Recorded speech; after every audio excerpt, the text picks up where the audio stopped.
में रामलाल नाम का एक गरीब किसान रहता था। उसके पास थोड़ी सी जमीन थी जिस पर वह दिन रात मेहनत करता था, लेकिन बारिश समय पर न होने के कारण उसकी फसल अक्सर खराब हो जाती थी। फिर भी वह हार मानने वाला नहीं था।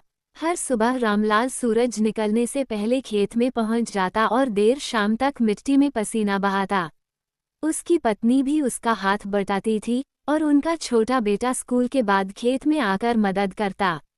लेकिन मेहनत के बावजूद उन्हें 2 वक्त की रोटी के लिए संघर्ष करना पड़ता। एक दिन रामलाल को खेत में खुदाई करते समय एक पुराना घड़ा मिला। जब उसने उसे खोला तो उसमें सोने के सिक्के थे। रामलाल बहुत खुश हुआ, लेकिन तुरंत ही उसे एहसास हुआ कि यह खजाना उसका नहीं है। वह घड़ा लेकर गांव के मुखिया के पास पहुंचा और सारी बात बता दी। गांव के मुखिया ने उसकी ईमानदारी देखकर घड़े को राजा के पास भेज दिया। राजा को जब रामलाल की ईमानदारी के बारे में पता चला तो वह बहुत प्रभावित हुआ। उसने रामलाल को दरबार में बुलाया और उसे इनाम में अच्छी जमीन और पैसे दिए ताकि वह अच्छे से खेती कर सके। रामलाल की जिंदगी बदल गई। अब उसकी फसल अच्छी होने लगी और उसका परिवार खुशहाल हो गया।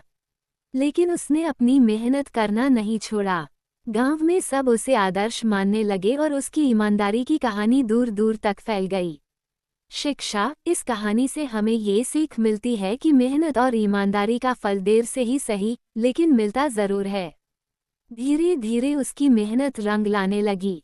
जहां बाकी किसान फसल खराब होने से निराश थे, वहीं रामू की फसल लहलहा रही थी। गांव के अन्य किसान उसकी खेती के तरीके देखने आने लगे और उससे सीखने लगे।